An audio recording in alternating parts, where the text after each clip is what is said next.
नमस्कार मंडळी. या आठवड्यामध्ये मिड कॅप आणि स्मॉल कॅप कंपन्यांमध्ये ज्या पद्धतीने पडझड झाली त्यानंतर अनेक लोक कारणं शोधायला लागले आणि ही कारणं शोधता शोधता एक गोष्ट अनेकांच्या लक्षात आली, ती म्हणजे म्युच्युअल फंडांच्या बाबतीत काहीतरी आहे ज्यामुळे पण मार्केट पडतंय.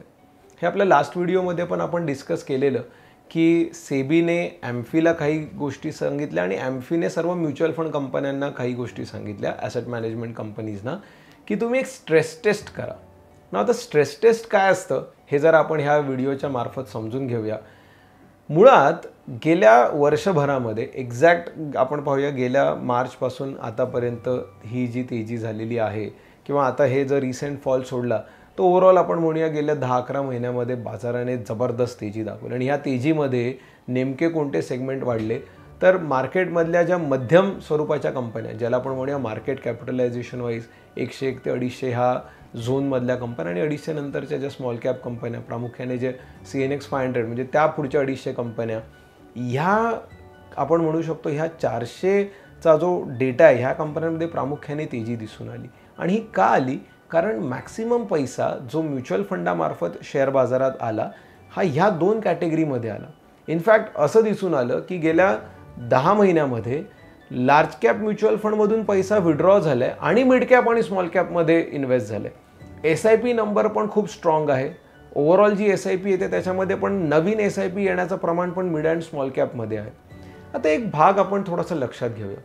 मुळात म्युच्युअल फंड गुंतवणूक एखादा गुंतवणूकदार का करतो तर कधीतरी त्याला त्या पैशाची गरज आहे म्हणून तो करत असतो.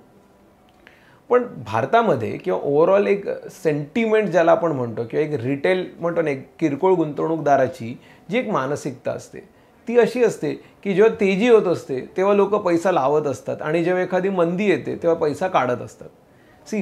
म्हणतो ना, ती गोष्ट घडून गेल्यानंतर प्रत्येकाला उलटं वाटतं की नाही नाही नाही मी तेव्हा पैसे लावायला पाहिजे होते. जसं आजपासून एक्झाम्पल घ्या ना, एक्झॅक्ट गेल्या 4 वर्षापूर्वी कोविडमुळे जेव्हा मार्केट जोरदार पडत होतं तेव्हा लोक विड्रॉ करत होते आणि मार्केट म्हणतो ना, तो एक प्रेशर क्रिएट होतो, पडतंय म्हणून विड्रॉ करते म्हणून परत पडतंय, ती एक सायकल डेव्हलप होते.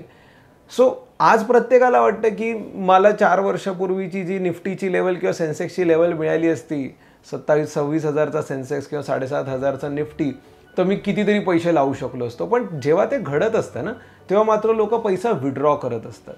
म्युच्युअल फंडच्या ह्या म्हणतो ना गुंतवणुकीमध्ये पण असंच घडतं की जेव्हा तेजी येते तेव्हा लोक मोठ्या प्रमाणात पैसा लावायला सुरुवात करतात. भारताचं उदाहरण घ्या. ऑक्टोबर 2021मध्ये आपल्या मार्केटने ऑल टाईम हाय नोंदवला आणि त्यानंतर 1.5 वर्ष मार्केट कन्सॉलिडेट झालं. पण म्युच्युअल फंडमध्ये पैसा नोव्हेंबर 2021 नंतरच यायला लागला. म्हणजे जेव्हा मार्केटने एकदम टॉप दाखवलं, तेजी झाली, त्याच्यानंतर म्युच्युअल फंडात मोठ्या प्रमाणात पैसा आला.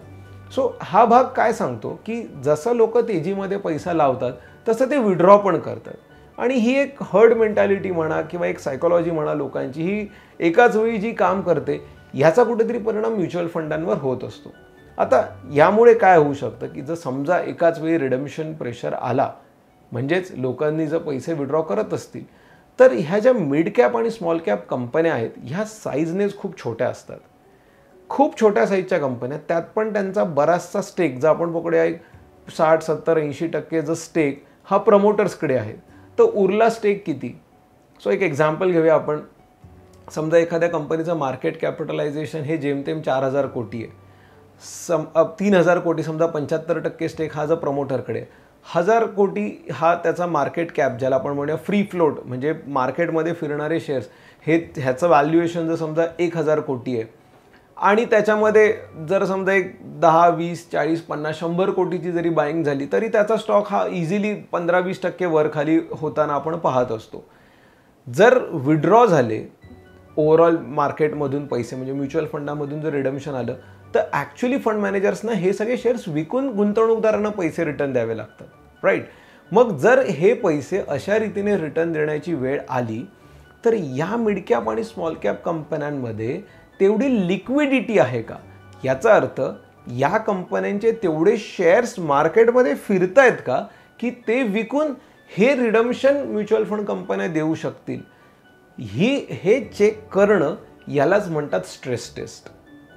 आणि ही स्ट्रेस टेस्ट ही ॲम्फीने सर्व mutual fund company, asset management कंपनीजना त्यांच्या मिड कॅप आणि स्मॉल कॅपबद्दल करायला सांगितली आणि ह्याचा डेटा आता यायला सुरुवात झालेली आहे.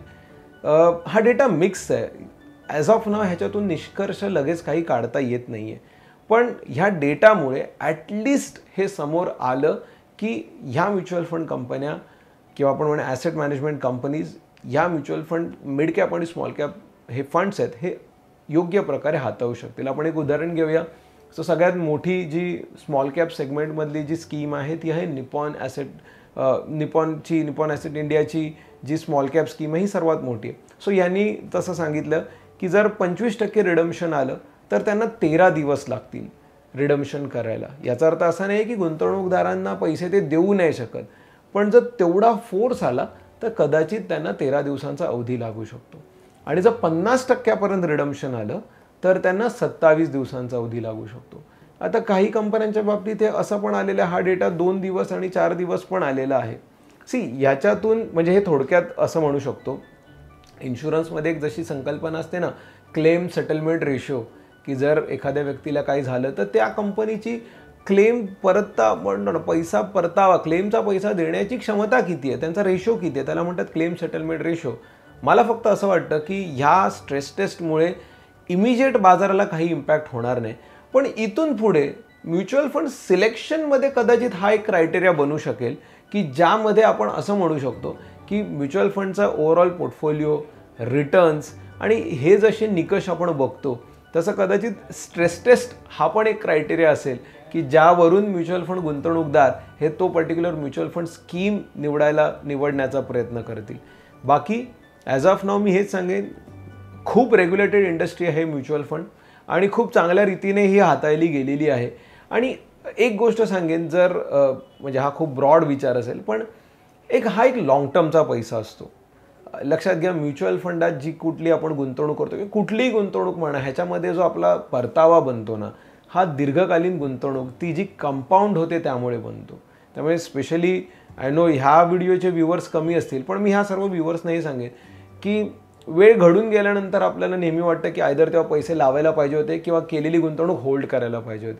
इथे पण मी थोडंसं तेच सांगेन, मे बी कदाचित जर सेंटिमेंट्स बाजाराबद्दलचे निगेटिव्ह होत असतील तर आपण आपलं फायनान्शियल गोल्स हे लक्षात ठेवणं गरजेचं आहे. पैसा तेव्हाच विड्रॉ करा जेव्हा तुमचा एक्झॅक्ट तो पैसा ज्या गोलसाठी केलेला आणि ते गोल ड्यू असेल, त्यावेळी जर आपण करतो तर कदाचित हे मी म्हणेन अजूनही तोच एक चांगला ॲसेट क्लास आहे जो आपले गोल फुलफिल करू शकतो.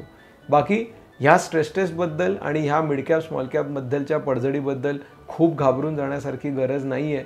मार्केटचा ओव्हरऑल ट्रेंड आपला म्हणतो ना, इकॉनॉमी ज्या स्ट्रॉंग मॅक्रो सिच्युएशनमध्ये आहे आणि येणाऱ्या पिरियडमध्ये जे इव्हेंट्स ज्याला आपण सामोरे जाणार आहोत ह्याचा आउटकम जर आपल्या बाजूने पॉझिटिव्ह लागला तर मार्केटमध्ये परत एकदा एक चांगली रिकव्हरी आपल्याला दिसू शकेल. बाकी डिसिजन आपल्या फायनान्शियल ॲडवायझर बरोबर डिस्कस करूनच घ्यावे. हे व्हिडिओ पूर्णपणे एज्युकेशन पर्पजसाठीच असतात. धन्यवाद. शुभेच्छा.